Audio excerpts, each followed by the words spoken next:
Hey folks, just a friendly reminder that all shows on the Madness Comic Network are produced by their individual hosts and in no way reflect the opinions of the network as a whole.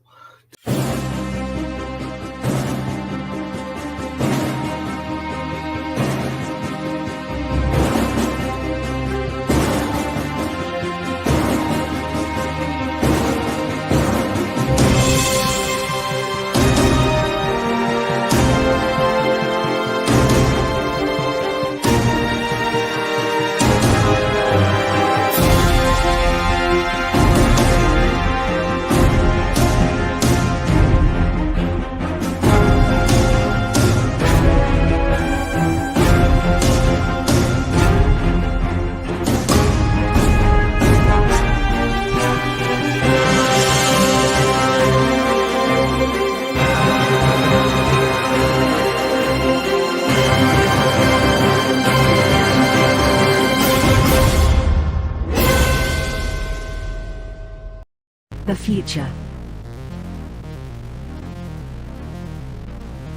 The final frontier.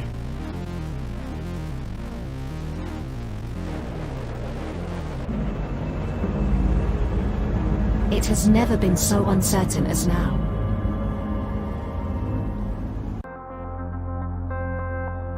AI, VR, haptic wear, nanotechnology, mass destruction with a remote click.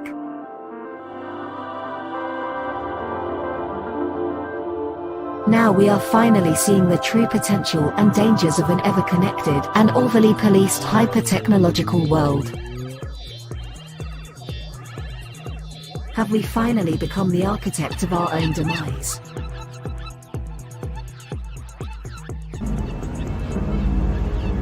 Is there still hope?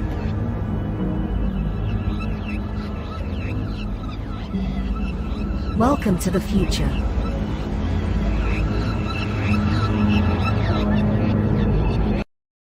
Welcome to Punk Droid.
The writer and creator of numerous comic books and graphic novels, including Nightmare World, Tales of Mystery, Brave but Not Dead, all kinds of stuff. And I am super excited for you because you are getting to watch right now, right this moment, out of all the things we're really going to be doing, you're getting to enjoy and revel in the Madness Comic Network. And that is awesome. Thank you for being here.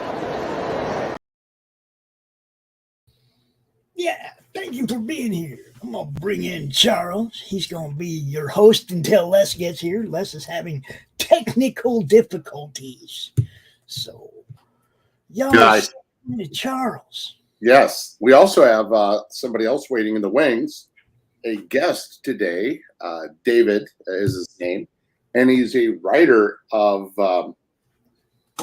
fantasy books. You know, he's also written for comics and a whole bunch of other stuff. So this is going to be a fun day today, in my opinion.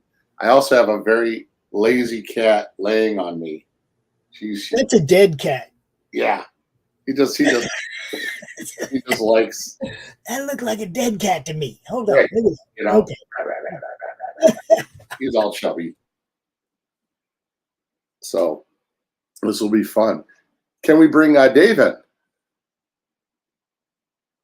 Since you have the controls. You've gone silent, Pops. Your mic is off. Hey, Les. Hold up. No, okay? that's the way it's supposed to be. Now Yes. get the hell out the In the way. last 90 seconds, I had to reset all my crap. Wow. Is it me or does your place look brighter? David. Yeah, it's because the window's open behind me. Welcome. Thank you. Good Yes. morning. Well, this is kind of fun. You know, we got David, who's a book writer. He's also a awesome DM, and he's written a module that's coming out soon for Lamentations of the Flame Princess. It actually Did just you came say out on he's a DM? Yeah. We do have gaming streams on this network, Dave. You got to join the madness, bro. We'd love to have you. We'd love to. Okay. It's fun. Now, you know what's really funny about Dave? Is not only is he a DM, his initials say he's a DM. Right, yeah. You know. So, Dave, tell us a little bit about your books, your publishing company. I'm very curious. And Les, if you want to put up a drawing and draw something, like what type of fantasy do you write about? It's sword and sorcery type of stuff along the lines of Conan the Barbarian, Elric. That sort of thing will give you an idea of the kinds of things I write and publish. Nice. Needs more baller fantasy like that. Yeah. Old school Conan type stuff. So Yeah. You say Robert E. Howard, I'm in every time. Yeah, and in addition to publishing new authors, I also do reprints of classic stuff, including some stories by Robert E. Howard, also Michael Moorcock, Carl Edward Wagner, Lynn Carter, other guys like that, Paul Anderson. So with your subject matter, are you the lollygolly, oh, magic works and everything is puff butterflies, or how would you describe your writing style and the fun that you have with what you do? For the writing style, I try to like keep it, not modern, because these stories take place in a world that is completely unlike the modern world. So I don't like to use, like the kind of language that people use today to keep the people immersed in the world. I think if I read like a story and it's supposed to take place in the time of antiquity and people are talking like you'd see in like a anywhere on the street today, that really takes me out of it. So I avoid writing things like that. So when you're writing, how do you work from using modern vernaculars? Is there a styling? Do you do a lot of literary research? What is your process? I don't really have one other than I just know what sounds wrong to me and I avoid that. Okay. That's a lot of fun. Now I understand that one of your books you did with heavy metal bands, and I'd like to get some insight on that. How did that come about? Well, that's actually the first book I started with because I had the idea for it. I was listening to one of my favorite bands, Manowar. I was thinking about the lyrics of the song "Dark Avenger" and how it's like would make a great sword and sorcery story, like the kind I like to read. And I thought, I wonder if they'd ever written a story like that, and made me think about other bands if they've done it too. Because if they're writing lyrics about these kind of things, why not write stories? And there were actually a few bands I knew, like Balsagoth and Manila Road, where they said they'd written stories but hadn't had them published. And I thought, well, somebody should publish them. Why not me? So I got in contact with them, and then I asked a few other bands, and eventually had the Swords of Steel first anthology with all the authors in it were from heavy metal bands. Then I did 2 more of those, and the originals are now out of print, but I collected all the stories into one omnibus edition, which also has a few new stories too, and that one is still available. That's awesome. Now, real quick, with some of the books, like old Bolt Thrower, you know, because I come up through the metal from the mid to late '80s, and there was like Bolt Thrower and Candlemass and shit like that. You know, there was especially I don't know, for some reason when you said like Man of War, I remember being really into Man of War for most of my life, and the stories and everything really made me think of Candlemass. Oh, okay. Oh yeah. It wasn't in the book. Most of the bands are like in an epic metal style. Gotcha. Most of them are newer bands, but there are a couple old ones. Like besides Middle Road, there's Nocturnus. They're the one death metal band I had in there. Pretty cool, huh? So another one that came to mind that I see. I'm genre stupid with subgenres in metal, but for some reason it made me think of Dimmu Borgir.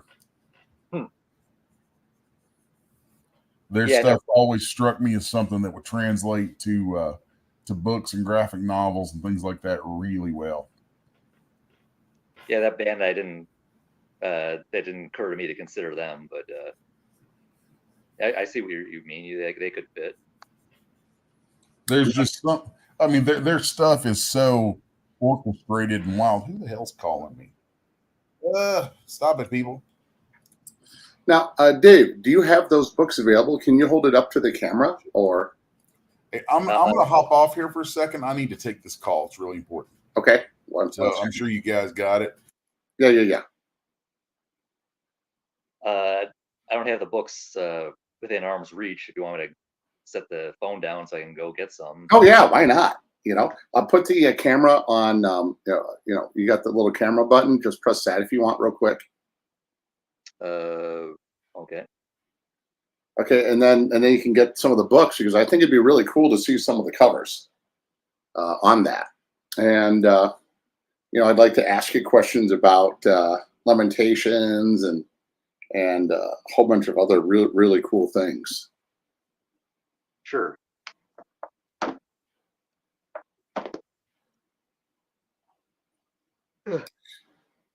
So, meanwhile, I've been traveling the country. Part of why I couldn't be on last week was I ended up when I was in Boston, I had a weird smell like rotted clams in my nose. I was like, where's that coming from? And it was coming from the inside of my head.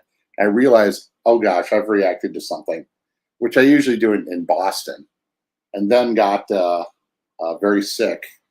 No COVID, but it was postnasal drip, and it destroyed my larynx.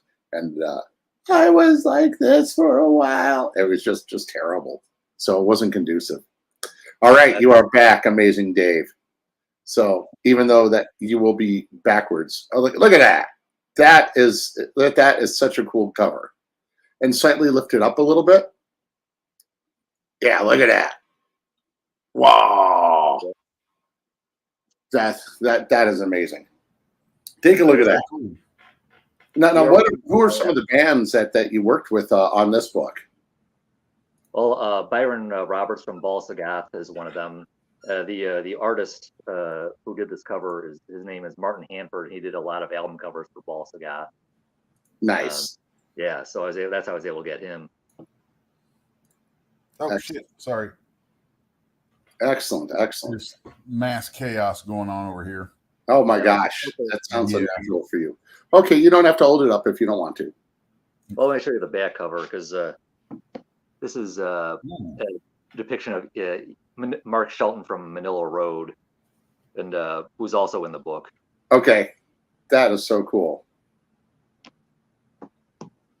Nice. Yeah. Also had Jason Tarpey from Eternal Champion, Howie Bentley from Cauldron Born, Jeff Black from Gatekeeper, quite a few others. Wow. So So with this idea, now I understand too that you've worked in different areas of writing. What was your muse for writing? What was the I got to get this on paper? Well, but when I first started publishing, I didn't really have any intentions of writing stories of my own. Really? Yeah.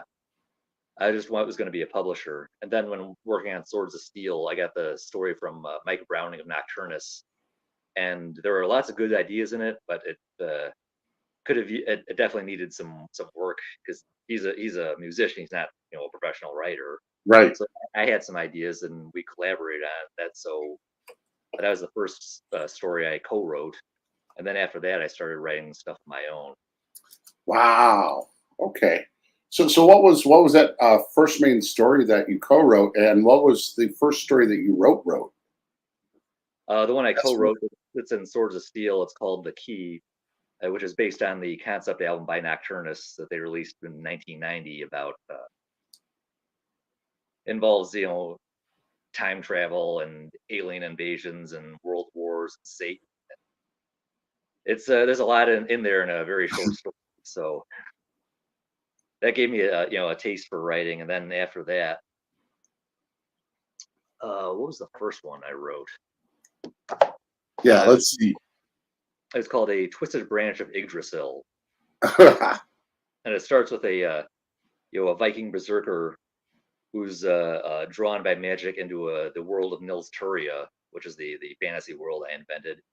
And a sorceress has tasked him to slay her enemy necromancer. Damn. And things don't go as planned. That's usually what happens in my stories.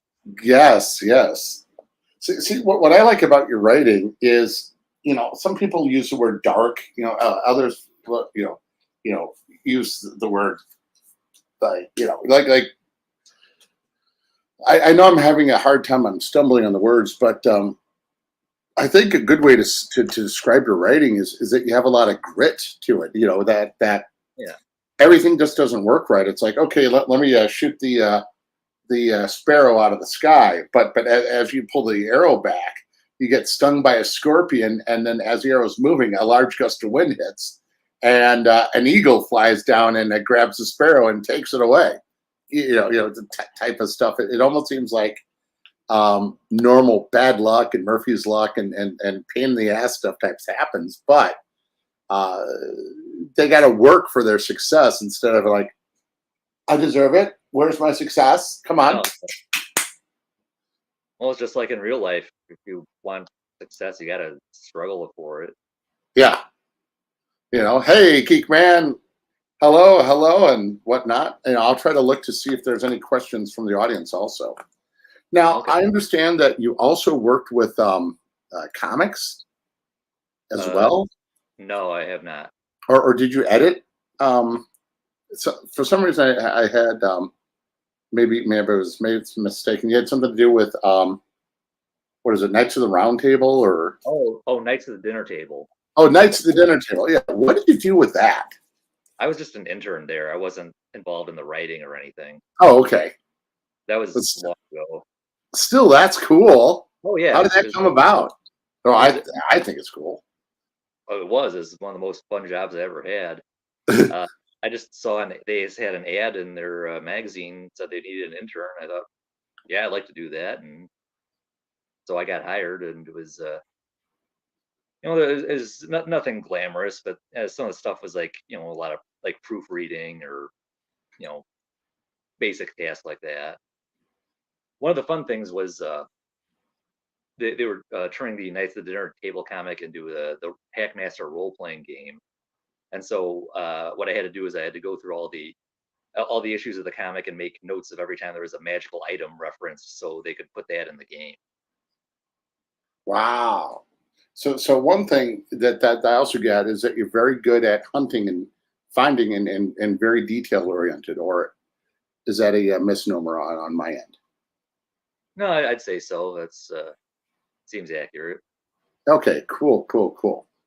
So after now with the interning for Knights of the Round, Table. Oh, Knights of the Tables. Sorry, Knights of the Round Table. Knights of the Dinner Table. Oh, Knights of the Dinner Tables. You know. Okay, get that right, host. Now, were you publishing at the time, or publishing before? This is like 20 years ago, more than. Oh my God! Yeah. You must have been what, 12 or 13? Maybe I shouldn't say to reveal my age, but I was college age. Okay, that's pretty cool. That's pretty cool. Yeah. Very, very interesting. So what are some of the? How did you get involved with working on Lamentations of the Flame Princess? And can you describe that as a game system, and how is that different than normal systems? And then Les, feel free to jump in if you want to talk about anything you know about Lamentations of the Flame Princess, positive, negatives. I mean, I've heard scuttlebutt right and left. I know nothing about it. I'm trying to find a good layout on here so I can keep my drawing up and not completely bomb everybody with it. Yeah. Oh, that's fine.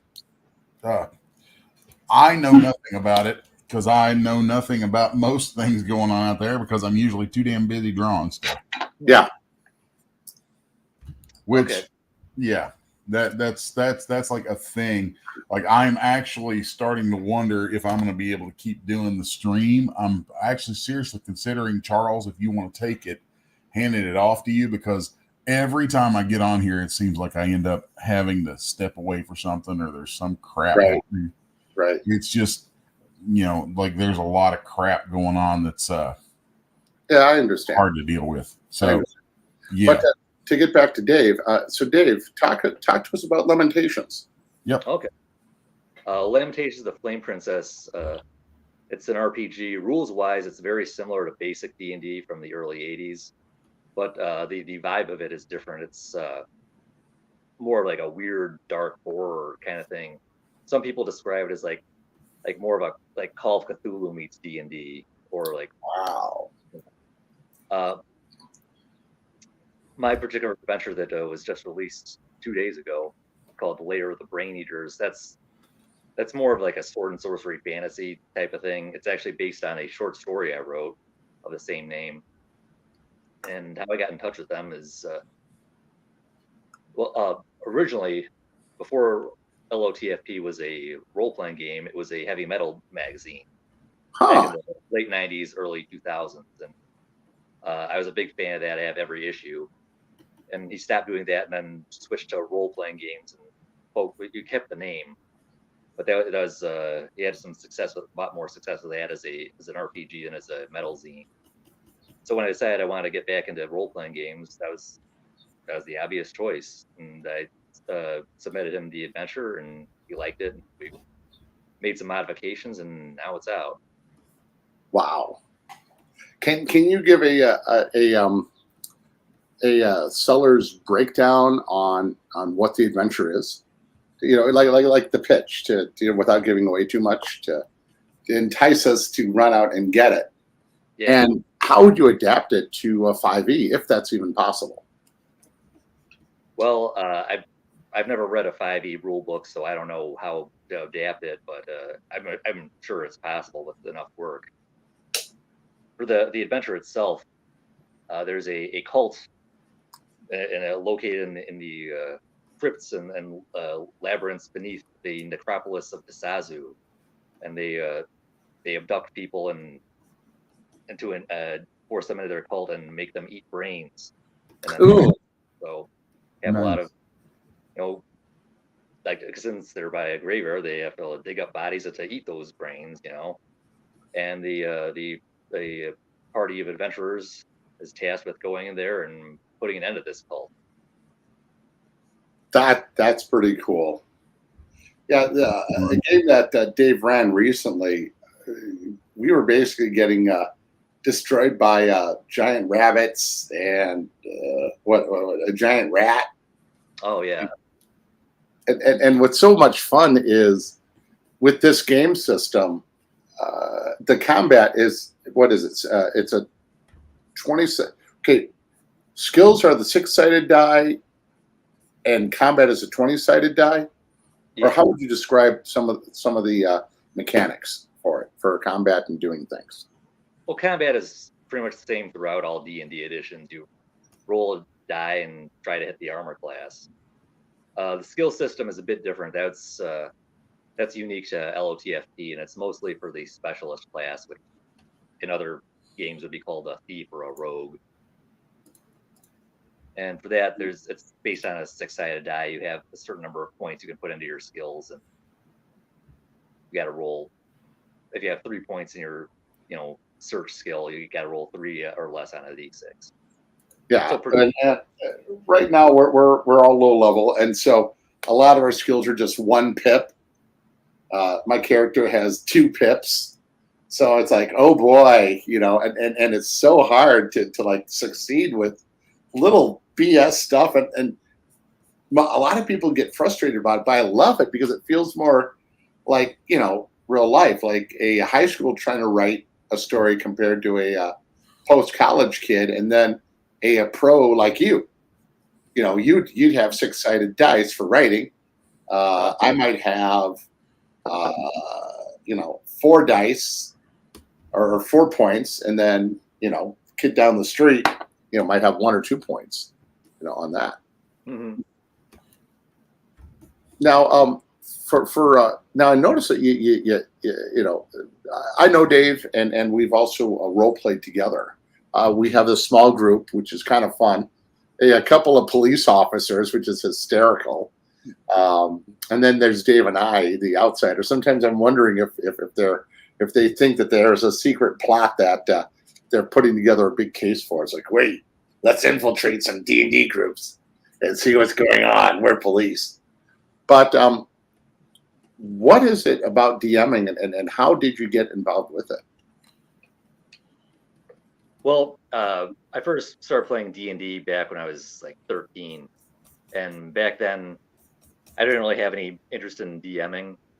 Neither did really anyone else in the group, so somebody had to do it, so we'd basically take turns, and that's not really a good way to run a whole role-playing campaign because there's not a lot of consistency.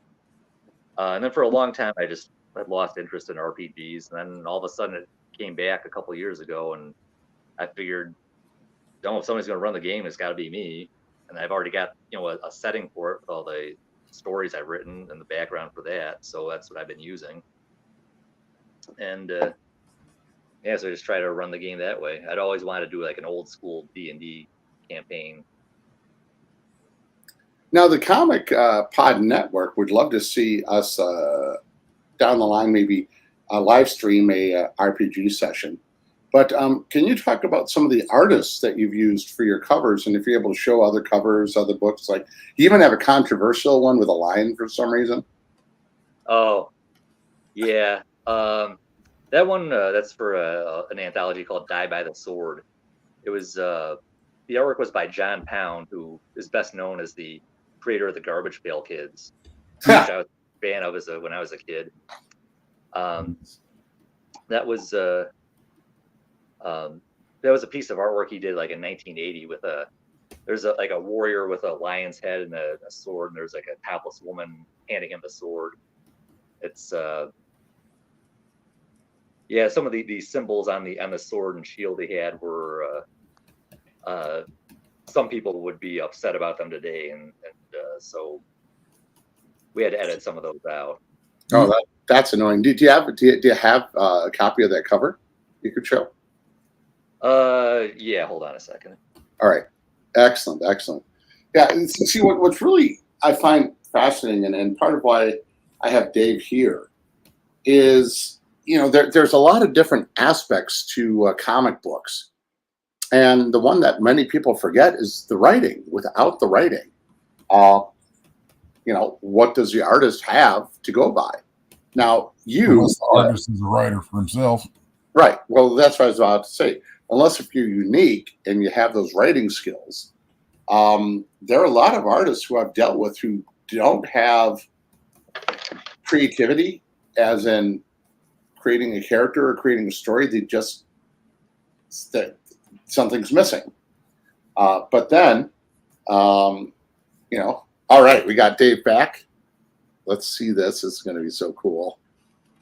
So here's let me try to get this on here. Here we go.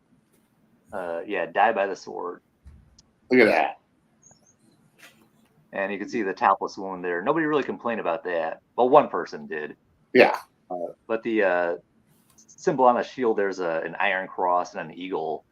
And that was, now some people think that might be representative of white supremacy or something. So we edited those out for the current cover. That's annoying. I'm fortunate one of those. Never bow to the complainers. Just do your thing, bro. You're a writer. Just do your thing. Never bow. Never kneel. Never apologize. None of that. Just be you. The problem was one of the people complaining was one of the authors in the collection. He said if I didn't change it, he would want me to remove his story from it. So I'd have to edit it one way or the other. That's kind of a different case. Yeah. Yeah, I still probably would have told him to hike it. But, that's me. I'm just saying. Never bow. Never kneel. It would be less work to change the cover than to take out the story. So right. I did it that way. The thing that I find interesting is, and this gets into more of a philosophical thing, is,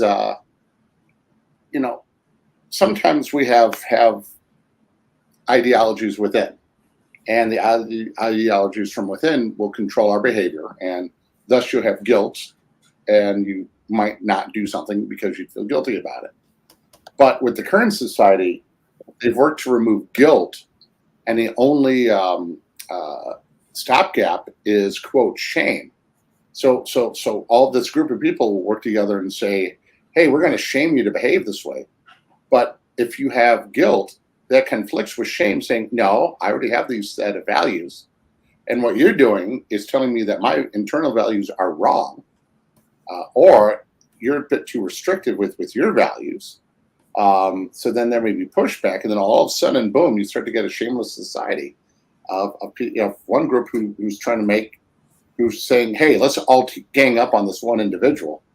And another group, I would disagree with that in maybe a certain way. Okay. I don't think that we have a shameless society. I think we have a society with different factions vying for what deserves shame. Interesting. Well, doesn't that then make it shameless because there's a power? Well, it's only shameless from your perspective. Okay. So there's no for anymore. I mean, as was stated so boldly in the classic song from Pandera, is there no standard anymore? So, yeah, it just seems to me like that. Like it's that we're in a time where you have factions who don't even have whose standards and systems of standards are so divergent from each other. Like the American society that I dream of, that I think we kind of had in the 90s, was one where you could have divergence to a large degree, but it was all generally in this similar sort of direction. Like it was all probably, you could have 80% divergence. It's like, I think that's kind of my point, is we've pushed things to a point where it's like, okay, we have reached the maximum level of acceptable divergence in society, to the point where the people at one end of that divergence and the people at the other end of that divergence are so opposed. I can't use both hands, but so if you think of it as a wedge, right? Well, the outer angles of that wedge are being pushed to such a degree that the backside of that wedge is now flat. And when that happens, the side on this side and the side on this side become in complete conflict, and there is no way to bring them together. And that's where we're at. So yeah, that's just I probably think about too much sociology sort of crap sometimes, and that whole line of thinking there kind of got me, spurred that thought, and I start riffing on it. So anyway. See, I find that stuff fascinating. I do too, but Yeah. I don't know that that this is necessarily the place I really want to be riffing on that stuff. Well, I mean, it's you know, it's we're supposed to be on here about art and comics and all that stuff. So yeah, you know, yeah, and just the and I think all of us were triggered with the censorship. yeah. Oh, take a look at this. This is like some of DMR books. So yeah, the last point that I'll make about that, which given from dude's apparent age, I'd say he might remember this. I remember being a young comic book loving D&D playing metalhead in the 80s when the PMRC came about. And the people who were behind that are not the people who we were taught. I remember going forward, the people who were behind all that crap were never the ones we were taught that we should be leery of in regards to our freedom of speech. The people who were behind that are the ones who oftentimes claim the position of touting our freedom of speech the most. And I never forgot that. So in this era that we're in now, I just look and I'm like, well, you know, we've kind of made our bed and now we lie in it because we haven't we've lost track of where the worst of those kind of infringements and things were coming from back then. So that's just, you know, a thought that I'll pin together on that. And I think that's a good way to kind of go to releases. So go through each one, please. All right. All the releases there. I've been at this for 10 years now, so there's 48 of them. So nice. God, I love these covers. Yeah, on the website, they're organized by category. So the one you're looking at now is the Swords of Steel heavy metal one, where all the books which were written by members of metal bands. Because some of them, in addition to the Swords of Steel anthology, they wrote other stuff of their own. Like Byron from Ball Sagoth has written 3 books about his character, Kalen Tor. Wow, that's amazing. Swords and Steel 2. Mm-hmm. I love those Elven characters. Like, what the hell? Mm-hmm. There's always this sense of like hypertension and passion. If I drift off, that's just because I'm kind of digging this weird abstract sort of thing that I'm moving into, and it's probably going to be a thing. So yeah. Well, one thing continue. Yeah, one thing that's interesting about Les is he's able to program and work at the same time, but when it comes to drawing and talking at the same time, there seems to be a weird disconnect. I just don't. When I'm working on artwork, I tend to work in complete silence, and it's as if doing the artwork that I do overtakes so much of my brain power that it's like it's all this or nothing else. Yes. Yeah. Yeah, when I write, it's sort of the same way. I don't listen to music or anything, although a lot of people would assume I do because I'm such a big fan of music. But now when I'm writing, I gotta focus on the writing and not be distracted by other stuff. Yeah, I totally with you on that, man. Wow. I remember a long time ago when I was much younger, I would I would work with music going, and I know for a fact that I was nowhere near as productive.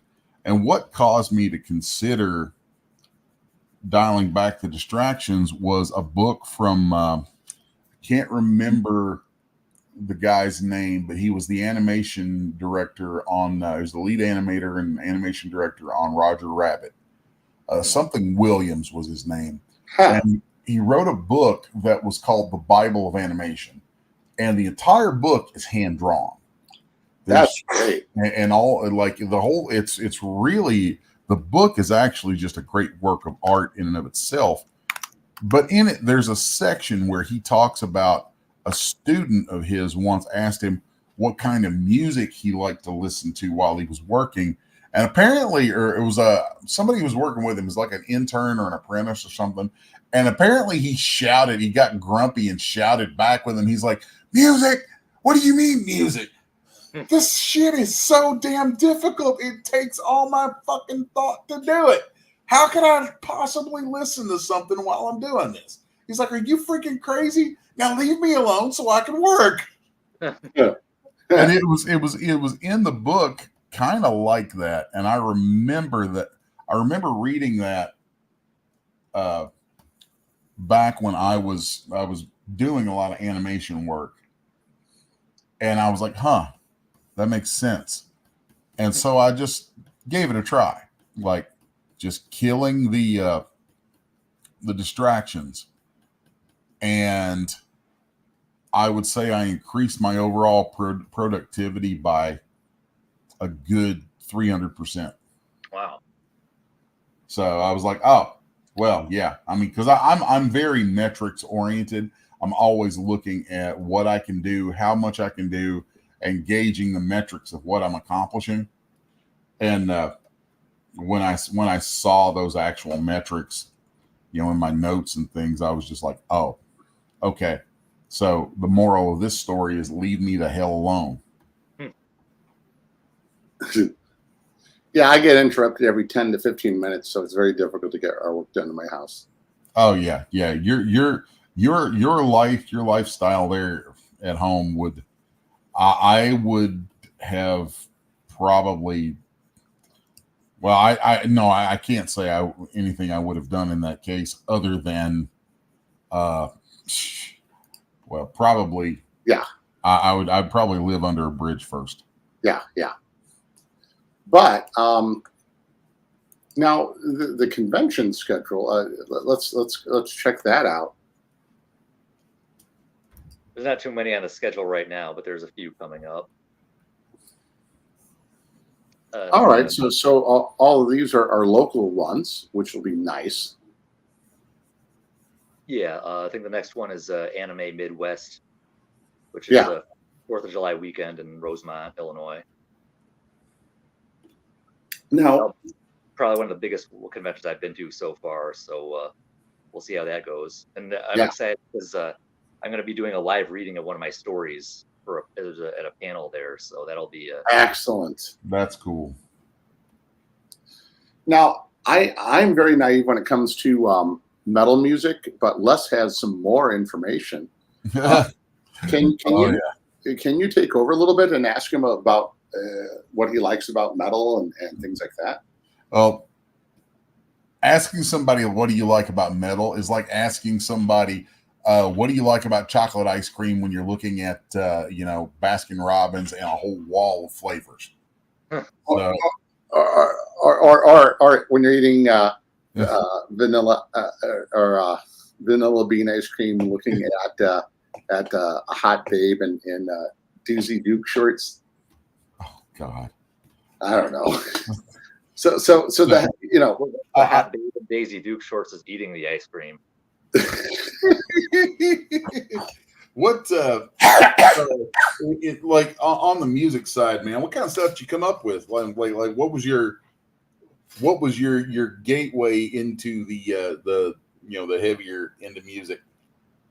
Well, it's kind of funny. The first metal album I ever bought was Psalm 69 by Ministry. Oh hell yeah. I don't think you're going to hear too many people say that was how they got into metal, but well, I mean, to me, and I got it, and I still love it. That's actually kind of interesting to me because until I had a stroke, I've been a guitar player like all my life. You can see the damn things hanging there, and I've been in a lot of different bands and shit like that. And I kind of went from the metal of my youth, kind of got pulled via the interest in like the Misfits and the Cult.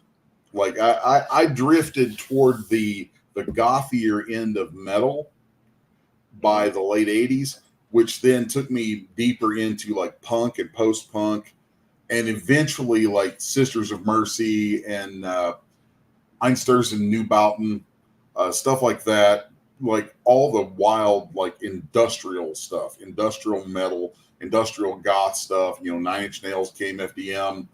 A Chicago native band who I love was Sister Machine Gun. Oh yeah, I remember. Chris Randall's a bad motherfucker.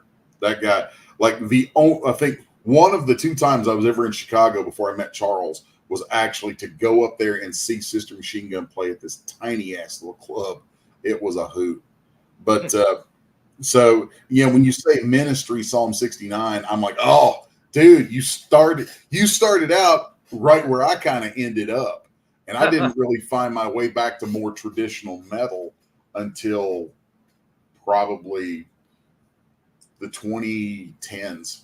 Oh, really? Yeah, because well, I was very disillusioned with most of them. Okay, I lived through. I'm guessing I'm about 10, 15 years older than you.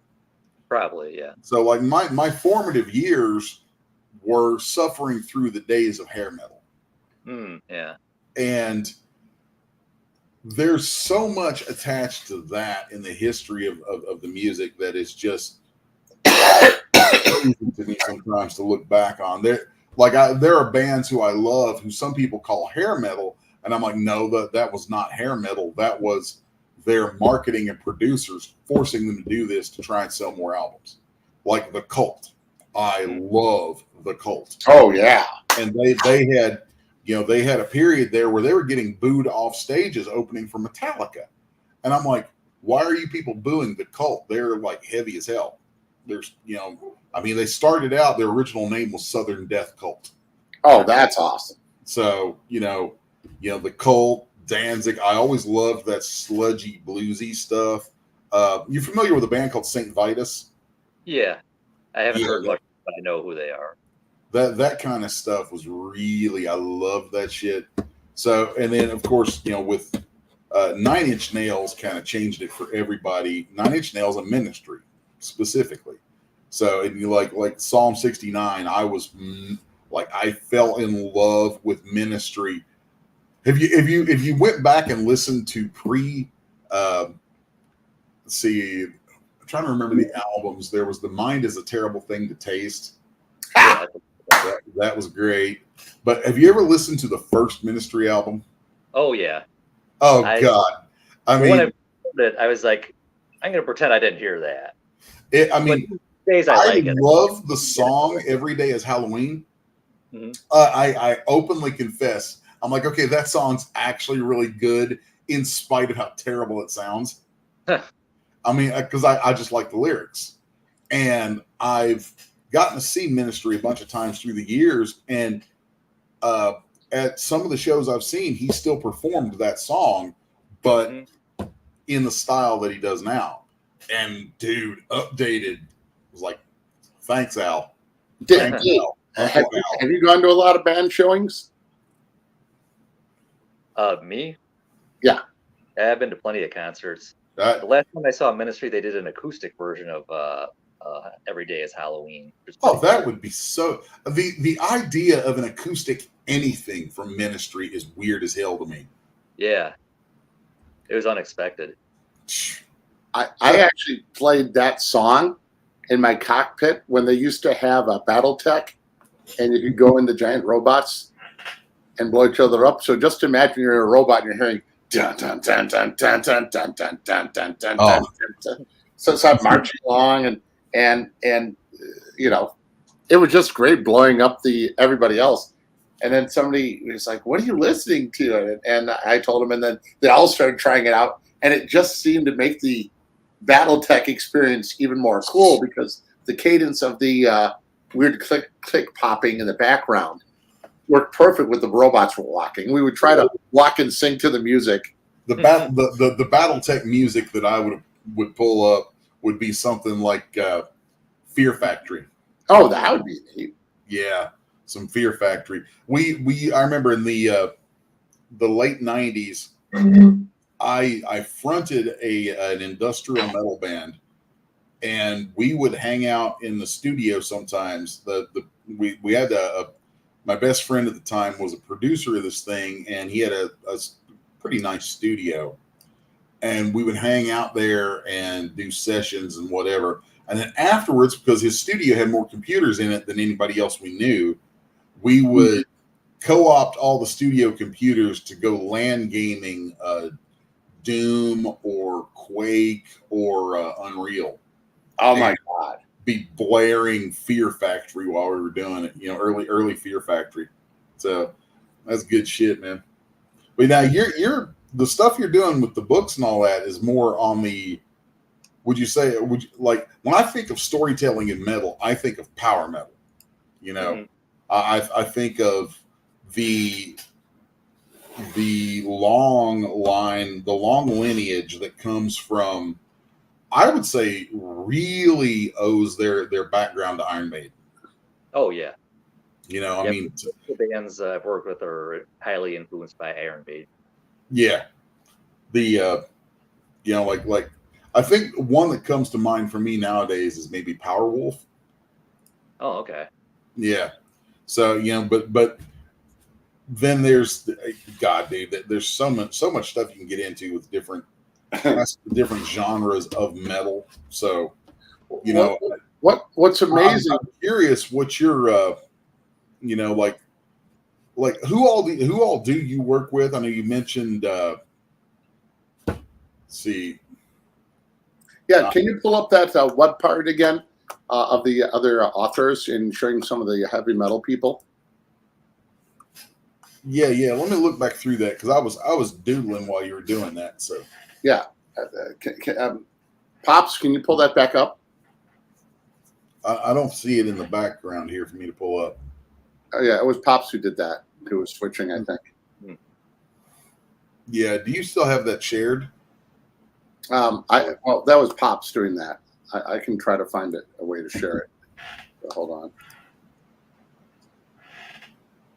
Pops is out there dancing with the ladies again. Mm-hmm. He's like, "Where there's hot betches." Didn't you mention Manowar? Yeah. It was Manowar and who else? Manowar was the one that really stood out. I'm like, oh shit. So who are all the bands you worked with, or the names of the authors of the bands? Let's see. It's one of them is Howie Bentley. He's in two bands. One of them is Cauldron Born. The other is Britain Rights. Britain Rights is more of a doom metal band, and Cauldron Born is like technical, epic, progressive heavy metal. Mm. And he's a huge sword and sorcery fan. So he was even writing stories before I got in touch with him. You can see him there. He's at the top there. Yeah, he's very into like really dark, serious, no bullshit kind of heroes. Like you won't have any like guys who are navel gazing, like, oh, I'm so conflicted. His characters are just gonna fucking. They decide to kill someone, they're gonna fucking kill that guy. That's cool. I can dig that, definitely. So next, that's Byron Roberts, who's the vocalist of False Saga. If you've ever seen any of his, if you have any of their CDs, you'll look at the lyrics booklet, and like each song will have 2 full pages worth of lyrics, and they're more like short stories. He doesn't sing all the words that are written in the booklet, otherwise the songs would be like half an hour each. But he's got an immense vocabulary, so he's perfectly suited for writing stories, and he's. I like the way you say that. Balsagoth. I'm gonna have to look that up. He looks like he walked right out of a Monomarth. They've been around, I think, even before a Monomarth. Wow. They're more like a symphonic black metal band, like mixed with the Barbarian soundtracks. So if you like Dimmu Borgir, I think you'll probably like Balsagoth a lot. That's cool. That's very cool. All right, I got a side question. I've been noticing adjective metal. How many different metal type music is there? Can you give me a list, Dave? And then there are entire documentaries done, like 3-hour-long documentaries on just that question. Dave list it off, and anything he misses, you fill in. Les. Oh, let's see. There's no. Dave starts first. Oh yeah. Well, there's heavy metal, just regular traditional heavy metal. Power metal. Example would be Judas Priest. Yeah. Power metal, which there is a lot of debate about what power metal is. To me, it's basically melodic speed metal. It's faster than regular heavy metal and it's more melodic, and that's it. A lot of people say that, you know, bands like Manowar or power metal, or basically any 80s US heavy metal band is power metal, but I would add one thought to a definition of that. As power metal seems to me, correct me if I'm wrong, power metal is often characterized by very singable, followable choruses. Yeah, that's definitely a big part of it too. Bands like Blind Guardian, Halloween, Gamma Ray. Oh, when you were talking about storytelling in metal, I was just thinking Keeper of the Seven Keys, dude. Halloween. Yeah, when I first got that album changed my life. Oh, dude. I was a kid when that damn thing came out, and like back in the 80s, we used to trade. There were like Xerox copied fanzines, and you could mail off to each other for tapes that were mixtapes of new unsigned bands. So, I mean, at one point in my life, I had, and I wish I still had it, a tape had masking tape on it, and written on it were the words "metal up your ass." And I wish to God I still had that, because it was one of the original demo tapes circulated of pre-Cliff Burton, pre-Kirk Hammett Metallica. Oh, wow. Yeah. That's been a hot minute. But yeah, metal up your ass. That was, if you can find an authenticated copy of that anywhere, that thing is stupidly valuable. No, I'm sure. And I'm like, damn it. But I played mine until it broke, so. That's awesome. Got a lot of use out of it. Oh yeah, but yeah, so like there's power metal. Okay, go on. I want Dave to go first, and you keep going. Keep going. It's either thrash metal, which is faster, more aggressive, usually based around rhythms and not so much as melody. You know, bands like Metallica and Slayer, Megadeth. Yeah. One of my all-time favorites is Megadeth. I just love it. Then you've got death metal, which is even more brutal than thrash metal, and they've got guttural vocals and a lot more. Some of them are death metal bands that sing about bad horror movies and that sort of thing, and gore and violence. And I prefer the satanic death metal bands. Those are, for some reason, they just write better music. I think they're more. They oftentimes do. It's really interesting where that happens. Would you consider Celtic Frost part of that? They're really hard to classify. Yeah, I'm not sure to put them. I guess they're like more of a mix of thrash and black metal. Gotcha. Yeah, I can see that. There was somebody else that came to mind when you were saying that, and I'm trying to think. I lost it because it's not very often I can have like intelligent conversations with somebody about the whole the whole spectrum of metal shit. So that's just not something I run into very often anymore. Yeah. Les is actually excited again. So yeah, that's a whole, probably one of the most exciting things to come about in media for me in like the last 20 years, even though it's stupid and I don't actually like the guy, was when Jack Black did that video game Brutal Legend. Oh. That game was so much fun because the entire thing is built on nothing but what should be stupid heavy metal tropes, but they're done in such a, I don't know how to put it. It's like they're in a dimension that is all heavy metal stuff. Everything is metal related. All the characters are metal related. Like there's a character who looks like David Coverdale, who is this like big golden god heroic hero sort of thing. There's these demons who are, I'm like, oh, those are straight up out of Dimmu Borgir or maybe Oh, I worked with the guy. Why can't I think of the name? Crap. British band, Nymphetamine. Cradle of Filth. Yeah, Cradle of Filth. I don't know why Cradle of Filth escaped me, because I Danny from Cradle of Filth was a voiceover guy on an animation work that I did a long time ago. So, but yeah, there's all those kind of things that come together. So let's see, we've ticked off heavy metal, power metal, thrash metal. What about speed metal? That overlaps very greatly with thrash metal. There's not really a whole lot of bands I consider pure speed metal. I guess it's just like really fast, regular heavy metal. So I'll drop a name for you there. Two names that to me embody speed metal: Cacophony and Racer X. This is going back a long time. That was a pre-Megadeth Marty Friedman and Jason Becker before before what happened to him. Right. Yeah, I know those bands. I haven't really listened to them much, so I can't. Just the first Cacophony album. Like when I was young and Megadeth fired their lead guitar player at the time, I believe it was Jeff Young, and then brought in announced they were bringing in Marty Friedman. I was like, holy shit. There is zero chance this is not going to make some of the best music ever.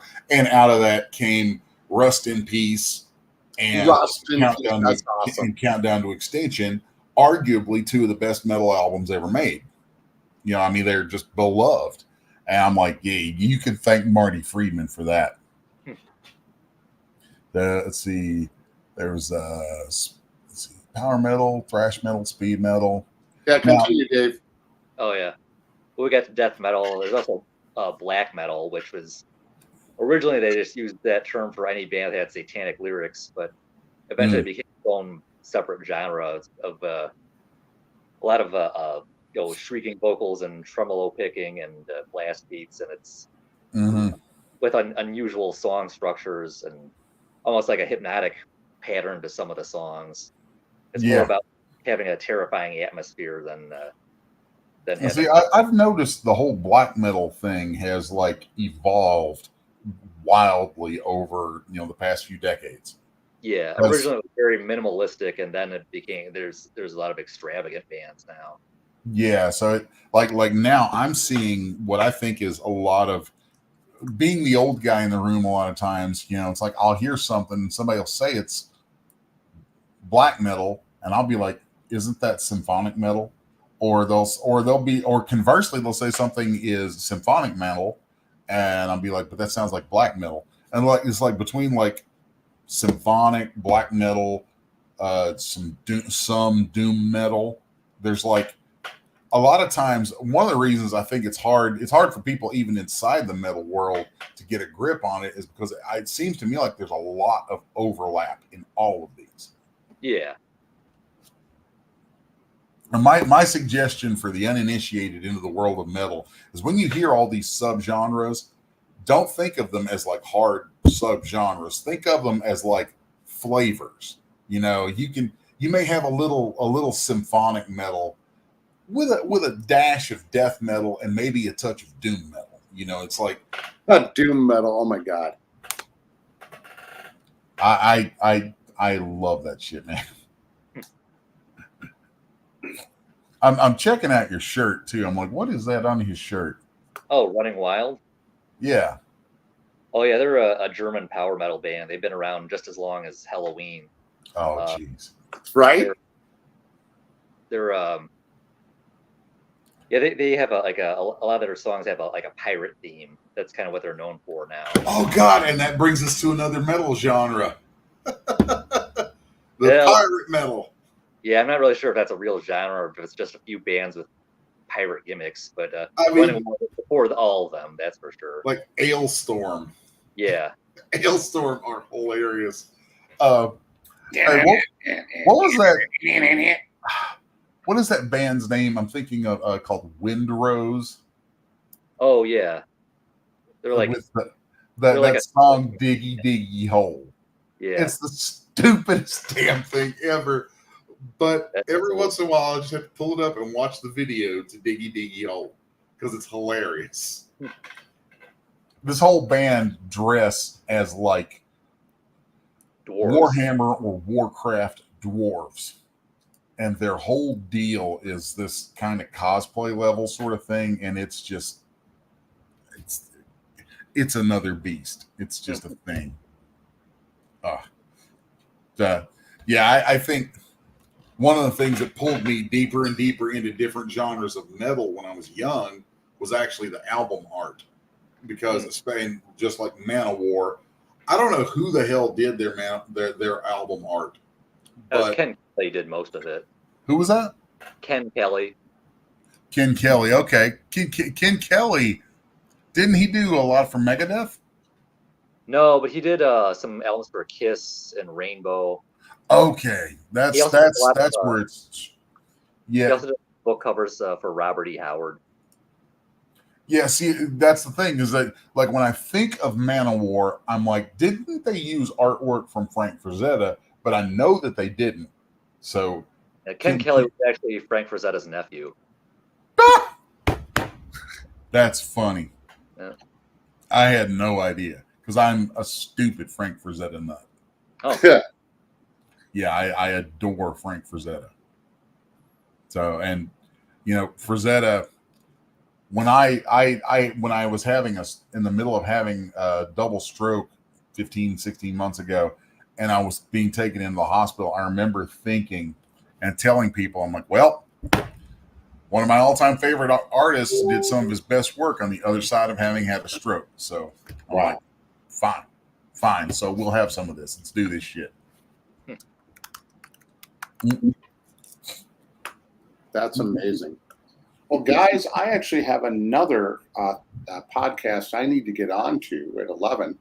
I'm going to sign off. If you two want to still talk metal and other cool stuff, please do. Or if not, let's say roll it, and we'll start. 11 is when we usually like to close it up. So why don't you give us a quick recap about, you know, what all you do, what you offer, and then we'll close out from there, man.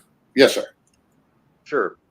Yeah, so through DMR Books, I publish fantasy, sword, and sorcery fiction. You can go to dmrbooks.com, find all the information on the releases there, order it through the website, or you get it on Amazon too. So there's paperback and digital editions. I do a lot of anthologies as well as standalone novels, reprints of classic stuff by, you know, Robert E. Howard and other. Click on submissions. What's that? No, continue. Oh, well, I'm not taking submissions right now, so let's not worry about that. Okay. Sorry. Yeah, so you can go to dmrbooks.com. I'm also on Facebook and Instagram, so keep up with that. If you get if you subscribe to the newsletter on the website, you'll get a free anthology with 10 short stories in it. So you can get that too. Nice. Very cool. Well, Dave, I want to thank you very much for. I know that you do have a very tight schedule, and also you do a lot of writing. I thank you for taking the time for joining this, and I knew that there'd be a minor connection with you and Les because of the music, and that's where, you know, I'm like, but it's like, wait, this band, yeah, I heard it. This band, yeah, I heard it. This band, yeah, I heard it. Oh my God, this is so cool, dude. Charles, I'll tell you, the metal stuff. I mean, like, probably one of my favorite bands in the world is Black Label Society, and as an example of what that world is like, which my fiance Janice is just starting to kind of learn. We were in the grocery store the other day, and I'm wearing a Black Label shirt. Yeah, and as we're walking down an aisle, this guy who's, you know, completely tatted up, he's got SDMF across his knuckles. And he's like, and he points at my shirt and kind of nods. And I'm like, Black Label brother represent. And he's like, damn straight, man. And all of a sudden this conversation starts. It's just like, you know, it's like, oh, you know, what tour did you see him on? Oh, this one and this one and this one and where and this kind of thing. And like, there's this immediate context for I would call it a context for life experience. Oh, yeah. like comes with so Dave, much of that. what have been some reactions to some of your metal shirts? Because you're always wearing metal shirts from what I see. Yeah, most people don't know the bands the shirts I'm wearing, so I don't really get a lot of lot of comments on them. But the other day I was wearing a Demon Bitch shirt, and nobody said anything, but one guy looked at it kind of like, I got a lot more of that back in the day when I'd be wearing like shirts or Angel Witch and stuff like that back in the old days. Yeah. But I can definitely relate. But when you do run into somebody who recognizes the stuff, it's kind of like an immediate sort of thing most of the time. At least it is for me. Well, this has been amazing. Any last words, Dave, for us? buy my books. Buy his books. There you go. All right, Pops, you want to take us on out, man? Pops.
How do you end this thing? How do you put where's the brakes on this bus? I forgot. Jazz hands. Jazz hands and brakes.